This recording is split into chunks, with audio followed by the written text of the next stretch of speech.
Hello বন্ধুরা, আমি পূজা। তোমাদের সকলকে জানাই অনেক অনেক ভালোবাসা, বড়দেরকে জানাই প্রণাম। তোমরা যে যেখান থেকে আজকের ব্লগটা দেখছো, আশা করি ঈশ্বরের কৃপায় তোমরা সকলে বেশ ভালো আছো আর সুস্থ আছো। চারিদিকে কিন্তু বেশ বিয়ের মৌসুম, আর আমিও চলে এসেছি সকালবেলা বিয়ে বাড়ি। বলতে পারো এবছর আমাদের কিন্তু এটা ফার্স্ট বিয়ে। আর 3 দিন আগে যে ব্লগটা দিয়েছিলাম, ওখানে কিন্তু আমি তোমাদেরকে বলেছিলাম যে আমি কিন্তু পরের দিন সকালে উঠেই চলে যাবো বিয়ে বাড়ি। তো দেখো, পরের দিন সকালে ঘুম থেকে উঠেই চলে এসেছিলাম বিয়ে বাড়িতে। আর আজ হলো আমার সেই ছোটোবেলার বান্ধবীর বিয়ে, তাই সকালে ঘুম থেকে উঠেই চলে গেছিলাম বিয়ে বাড়িতে। কারণ গায়ে হলুদ থেকে শুরু করে জল সইতে যাওয়া, বিয়ের সমস্ত কিছুতেই কিন্তু আমাকে থাকতে বলেছিল। কারণ ছোটোবেলার বান্ধবীর বিয়ে, আর আমি যদি সপ্তাহে না থাকি তাহলে কি করে চলবে বলো। তাই সকালেই ঘুম থেকে উঠে চলে গেছিলাম বিয়ে বাড়ি। সকালের টিফিনটাও কিন্তু আমরা বিয়ে বাড়িতে সেরেছিলাম, আর সেটা তোমাদের সঙ্গে শেয়ার করতে পারিনি। টিফিন শেষ করে তাড়াতাড়ি করে রেডি হয়ে গেছিলাম যে জল সইতে যাব। আর আমাদের কিন্তু আগে থাকতেই প্ল্যান হয়েছিল যে গায়ে হলুদে আমরা কিন্তু সকলেই হলুদ রঙের শাড়ি পরবো। আর তাই দেখো, আমরা সকলে কিন্তু হলুদ রঙের শাড়ি পরে নাচতে নাচতে চলে গেছিলাম জল সইতে।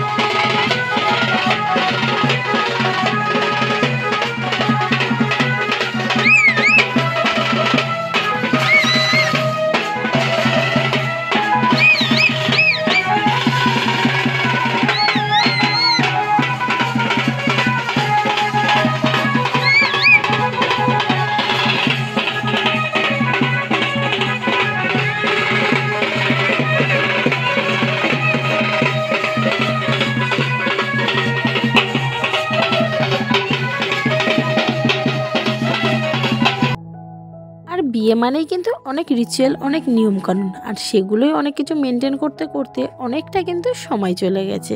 এখন কিন্তু গায়ে হলুদ হবে, আর আমি কিন্তু এখন এখানে উপস্থিত থাকতে পারিনি, কারণ আমাকে 3টের সময় পার্লারে যেতে বলেছে। আবারও যে 5টার সময় লগ্ন রয়েছে, 5টার মধ্যে তো আমাকে আবারও আসতে হবে বিয়ে বাড়িতে। আজ হলো 15ই ডিসেম্বর, আর এই ডেটে কিন্তু চারিদিকে অনেক কটা বিয়ে রয়েছে। তাই আমি কিন্তু পার্লার বুক করেছিলাম আমার শ্বশুর বাড়ির এখানেই, কারণ বাপের বাড়ির ওখানে কিন্তু পার্লার আমি অলরেডি বুক করতে পারিনি। তাই দুপুরে লাঞ্চ সেরে আবারও চলে এসেছিলাম বাড়িতে। এইটা হলো আমার বাপের বাড়ি, আর আজকে না তোমাদেরকে একটু ঘুরিয়ে দেখে নিলাম। আর এই বাপের বাড়ি নিয়ে তোমরা কিন্তু কোনোদিন কোনো কমেন্ট করো না, কারণ আমি খুবই মধ্যবিত্ত ঘরের মেয়ে। ছোটোবেলায় বাবা মারা গেছে, তারপর এখানে কিন্তু আস্তে আস্তে বড় হয়ে ওঠার কারণ আমার অনেকটাই অভাব আর কষ্টের মধ্যে আমি বড় হয়েছি। তাই আমার এইটুখানি ঘরে কিন্তু অনেকটা কষ্ট আর অভাবেই তৈরি করা, তাই ফুলফিল আর কমপ্লিট করে উঠতে পারিনি। কিন্তু বলতে পারো আমার শ্বশুর বাড়ি থেকেও কিন্তু আমার বাপের বাড়ি, এই বাড়িটা বেশ শান্তির। আর এটা হলো আমাদের বাড়ি, আর ওই যে জামা কাপড় মেলা রয়েছে ছাদে, ওটা হলো বিয়ে বাড়ি। শ্বশুর বাড়ি যতই রাজপ্রসাদ হোক না কেন, প্রত্যেকটা মেয়ে কিন্তু শান্তি খুঁজে পায় তার বাপের বাড়িতে। আর সত্যি বন্ধুরা, আমার কিন্তু এই বাপের বাড়ি অনেক মায়া আর অনেক কিছু জড়িয়ে আছে। আর যখনই বাপের বাড়ি আসি, আমার কিন্তু শ্বশুর বাড়ি যেতে একটুও মন চায় না। কিন্তু আমার ছেলের স্কুল পড়াশোনার জন্য আমার কিন্তু খুব একটা এসে থাকা হয় না, আশাই হয় না বলতে পারো। যখনই প্রয়োজন হয় মাকে ফোন করি, মা চলে যায়। আর আজ অনেক দিন পর যখন বাপের বাড়ি এসে রয়েছি, আমার কিন্তু আজকে যেতে একটুও মন চাইছিল না। তবুও মনকে সান্ত্বনা দিয়ে চলে গেলাম, কারণ আমি যে আবারও সন্ধ্যাবেলা আসবো, আর 5টার সময় রয়েছে বিয়ের লগ্ন। তাই দুপুরবেলা লাঞ্চ করে নিয়ে চলে গেলাম সোজা কিন্তু শ্বশুরবাড়ি। আর আজকে দুপুরে লাঞ্চটা কিন্তু যেখানে বিয়ে হবে, বিয়ের ভবন, সেখানেই হয়েছে। দুপুরে লাঞ্চ সেরে চলে এসেছি সোজা শ্বশুরবাড়ি। আর এখানে এসে দেখো, চোখ মুখটা আগে দেখাচ্ছি, কারণ প্রচণ্ড চোখ মুখের অবস্থা খারাপ। আর ও তাড়াতাড়ি করে এসছি একটাই কারণে, যে আমার কাঠবিড়ালি কটকটি, ওকে যে রেখে গেছি, ওকে খাওয়ানো হয়নি সকাল থেকে, সেজন্য আরও হুটোপাটা করে আমরা কিন্তু চলে এসেছি। আর আমার পার্লারে যাওয়ার কথা 3টের সময়, আর এখনই অলরেডি 3টে বেজে গেছে। তাই অনেকটা সময় কাটিয়ে নিয়ে তারপর কিন্তু আবারও তোমাদের সামনে এসে ব্লগটা স্টার্ট করলাম। আর সময়ের সাথে সাথে তো ছেলেও বড় হচ্ছে। ছেলের যত পোশাক ছিল ঠান্ডার সব কিন্তু প্রায় ছোট হয়ে গেছে, তাই আজ হঠাৎ করেই ছেলের কিন্তু আরও 3টে হুডি কিনে নিয়ে আসা হয়েছে। সেটাও কিন্তু তোমাদের সঙ্গে শেয়ার করে দিলাম। আর ফাইনালি পার্লারে গিয়ে যে সেজে এসেছি যে লুকটা, সেটাও তোমরা দেখে নিলে। আর খুব কম সময়ের মধ্যে আমি সেজেছি, 4টের সময় গেছি আর বলতে পারো প্রায় 5:30টার মধ্যে আমার হয়ে গেছে মেকওভার। আর খুব একটা মেকআপ করিনি, কারণ মেকআপ করতে আমি খুব একটা পছন্দ করি না, আর আমাকে যেন খুব একটা মেকআপে ভালো লাগে না, তাই খুব হালকার মধ্যে মেকআপ করেছি। আর এখন দেখো 5:30টার সময় এসেছি, এখন কিন্তু 6টা 6:30 বেজে গেছে।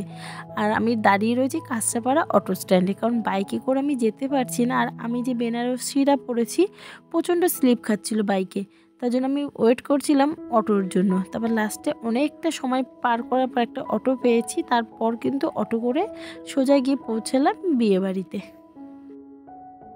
আর বলতে পারবো আমি কিন্তু এই ফার্স্ট টাইম পার্লার থেকে মেকআপ করেছি। কেমন লাগছে কমেন্টে কিন্তু অবশ্যই জানিও। আর বিয়েবাড়ি এসে দেখছি বর কিন্তু অলরেডি চলে এসছে, আর বিয়েও কিন্তু প্রায় কিছুক্ষণের মধ্যেই চালু হয়ে যাবে। তার আগে কিছু নিয়মকানুন রয়েছে, সেগুলো কিন্তু স্টার্ট হয়ে গেছে। আমরা এখন নিচে এসেছিলাম একটু ফুচকা খেতে, আর ফুচকা খেয়ে এখন দেখো এখানে আমাদের কচি কাঁচা মানে ছোটো ছোটো বাচ্চাগুলো, যেটা আমার ছেলে, আমার বোনের ছেলে, আমার দাদার ছেলে, এমনকি আমার একটা মামারও ছেলে, তো সবাই মিলে ওখানে নাচানাচি করছিল। তো খানিকক্ষণ দাঁড়ালাম, দাঁড়িয়ে তারপর আবারও চলে এলাম বিয়ের মণ্ডপে। আর বাইরে কিন্তু বেশ ঠান্ডা লাগছিল, তার জন্য তাড়াতাড়ি করে আবারও চলে এসেছি উপরে। আর এই উপরে এত লোকজন রয়েছে আর পুরোটাই চারিপাশে ঢাকা রয়েছে, তার জন্য কিন্তু এখানটাতে অতটা ঠান্ডা নেই। পার্লার থেকে সেজে এসেছি এত টাকা দিয়ে, একটু তো দেখাতেই হবে, সেজন্য কিন্তু আরোই বলতে পারো আমি চাদর গায়ে দিইনি। ব্লগের প্রথম থেকেই তো বিয়ে বাড়ি বলে যাচ্ছি, একবারও তো বিয়ের কনেকে দেখায়নি, তাই এক ঝলক দেখিয়ে দিলাম। কারণ ওখানে না সবাই ওর সঙ্গে দেখা করতে আসছে, প্রেজেন্টেশন দিচ্ছে, তাই প্রচণ্ড একটু ভিড় রয়েছে। তাই আমি কমফর্টেবল মনে না করে চলে এসেছিলাম বাইরে। আর এখানে বিয়ের বর চলে এসছে, বিয়ে কিন্তু অলরেডি স্টার্ট হয়ে গেছে, আর এখনই দেখতে পাবে কিন্তু বিয়ের কনেকে। আর এখন হচ্ছে 7 পাকে ঘোরা, শুভ দৃষ্টি, মালা বদল সবটাই হবে।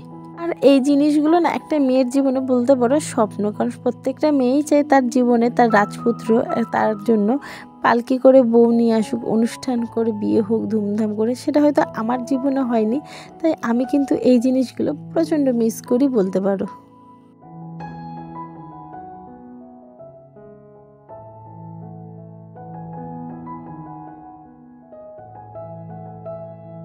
আর 7 পাকে ঘোরার পর এখন হচ্ছে শুভ দৃষ্টি। আর আজ ফাইনালি সে ছোটোবেলার বান্ধবীর বিয়ে, একসঙ্গে কত না সময় কাটিয়েছি। কলেজ লাইফ গিয়ে আমরা দুজনে আলাদা হয়েছি, ওর সাবজেক্ট আলাদা বেছে নিয়েছে, আমিও আমার সাবজেক্ট আলাদা বেছে নিয়েছি। আর কথায় আছে না, দিল্লির লাড্ডু, যে খাবে সেও পস্তাবে আর যে না খাবে সেও কিন্তু পস্তাবে।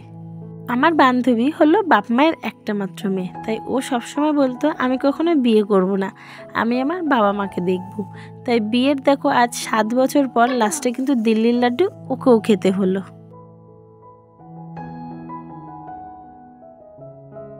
আর প্রতিটা মেয়েরই কিন্তু স্বপ্ন বলে থাকি যে তাদের বিয়ে এরকম ধুমধাম করে হোক, সমস্ত রীতি রিওয়াজ মেনে। আর আমার জীবনে কিন্তু সেই জিনিসটা হয়নি, আমার কিন্তু লাভ ম্যারেজ বলতে পারো, সম্পূর্ণ পালিয়ে বিয়ে। আর আমার ক্ষেত্রে এই রীতি রিওয়াজগুলো কিন্তু একটুও হয়নি, তাই আমি কিন্তু এই জিনিসগুলো খুব মিস করে থাকি। আর এখন শুভ দৃষ্টি হয়ে গেছে, তারপর কিন্তু এখন মালা বদল। আর আজ যে আমার বান্ধবীর বিয়ে হচ্ছে, ওর নাম হলো বর্ণালী ভৌমিক, ওরও কিন্তু লাভ ম্যারেজ। কিন্তু সবার কপাল তো আর সমান নাই, আমার বাড়ির থেকে বা আমার শ্বশুর বাড়ির থেকে কখনোই মানতে চাইছিল না আমাকে, তার জন্য আমাদের কিন্তু ওই ডিসিশনটা নিতে হয়েছিল। আর ওদের বাড়ি থেকে ওদের সম্পর্কটাকে মেনে নিয়েছিল, তাই আজ কিন্তু ওদেরকে অনুষ্ঠান করে বিয়ে হলো। আর যে কোনো লাভ ম্যারেজে কোনো ফ্যামিলি কিন্তু চট করে তাদের ভালোবাসাকে মেনে নেয় না, তার জন্য কিন্তু আমাদেরকে অনেকটা স্ট্রাগল করতে হয়। ওরাও কিন্তু অনেকটা কষ্ট করে তারপর কিন্তু আজ ওদের ভালোবাসা পূর্ণতা পেল।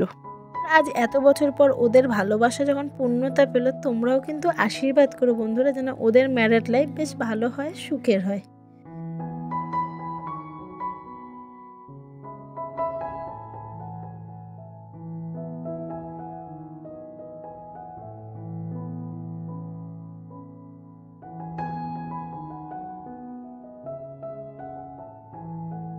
ওদের কিন্তু মালা বদল অলরেডি হয়ে গেছে, এবারে কিন্তু ওরা বিয়ে বসবে। কিন্তু তার আগে যে ক্যামেরাম্যানের কিছু ছবির দরকার, তার জন্য আবার ওদেরকে মালা বদল করিয়ে কিছু ছবি তুলে নিচ্ছে।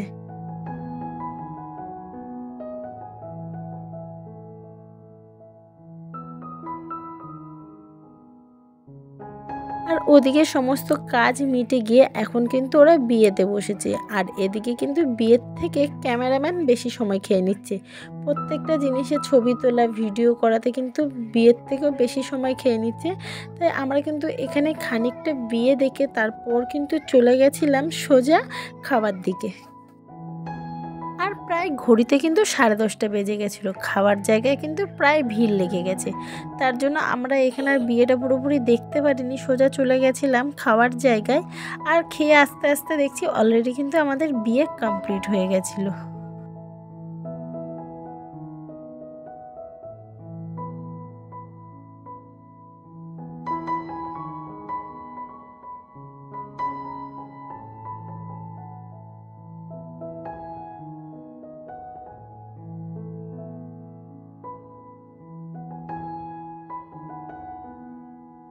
আর আজ দেখো আমার বান্ধবী কতটা খুশি, শুধু ও বলে নাই, আমরাও কিন্তু যখন নিজেদের প্রিয় পছন্দের মানুষের সঙ্গে বিয়ে হয় আমরাও কিন্তু বেশ খুশি হই। আর আজ ওর প্রিয় মানুষটার সঙ্গে ওর বিয়ে হচ্ছে বলে ও কিন্তু বেশ খুশি রয়েছে। আর আশা করি ভগবানের কাছে প্রার্থনা করব ওদের জীবনটার জন্য এরকমই হাসি খুশি থাকুক। তো চলো এখন এখানে তো এদিকে হচ্ছে আর ওদিকে ব্যাচ প্রায় খালি হতে চললো। তো এখানে কিছুক্ষণ দাঁড়িয়ে থেকে তারপর আবার চলে গেলাম খাওয়ার জায়গায়।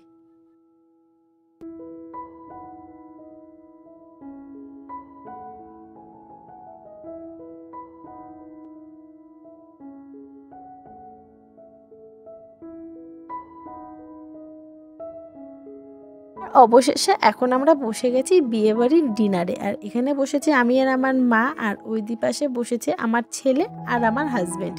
আর এখানে একবার বিয়ের মেনুটা আর বিয়ের কার্ডটা তোমাদের দেখিয়ে দিলাম। আর ওই পাশে কিন্তু আমার বোন, বোনের ছেলে, বৌদি, বোনের বর, দাদা সবাই রয়েছে। আর এখন কিন্তু বিয়ে বাড়িটা একটু ফাঁকা ফাঁকা লাগছে, কারণ বরযাত্রীরা এর আগে খেতে বসেছিল। ওরা অনেকটা দূর যাবে বলে ওরা খেয়ে দিয়ে চলে গেল, তারপরে কিন্তু আমরা খেতে বসেছি। আর মেনুটা তো তোমাদের একবার দেখিয়ে দিয়েছি, সেজন্য আমরা কিন্তু এখানে সব কিছু খাইনি, সেজন্য প্লেটে কিন্তু সব কিছু দেখাতে পারলাম না তোমাদেরকে। আমি প্রথম থেকেই বসে আছি কতক্ষণে আমার আসবে মাটন বিরিয়ানি, কারণ আমি কিন্তু মাটন বিরিয়ানি খেতে বেশ পছন্দ করি।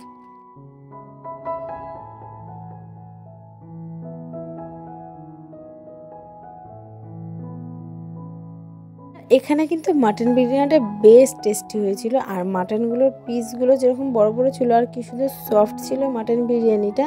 তো ফার্স্ট টাইম আমার কিন্তু মাটন বিরিয়ানি এতটা ভালো লাগলো কোনো বিয়ে বাড়ি গিয়ে। আমরা খাওয়া দাওয়া করে এসে দেখছি বিয়ে কিন্তু অলরেডি হয়ে গেছে, সিঁদুরদানও হয়ে গেছে, বলতে পারো টোটাল বিয়ে কিন্তু কমপ্লিট। আর এদিকে বিয়ে কমপ্লিট আর আমাদের কিন্তু খাওয়া কমপ্লিট। আর এখন আমরা বাড়ি যাব। আর আমি কিন্তু এখন শ্বশুর বাড়ি যাব না, বাপের বাড়িতেই থাকবো 2 দিন। আর বন্ধুরা আজকের ভিডিওটা আমি এখানেই এন্ড করলাম। আবার দেখাবে তোমাদের সঙ্গে দুপুর 2টোর সময় নতুন কোনো ব্লগের সঙ্গে। ততক্ষণের জন্য ভালো থেকো, সুস্থ থেকো, বাই বাই।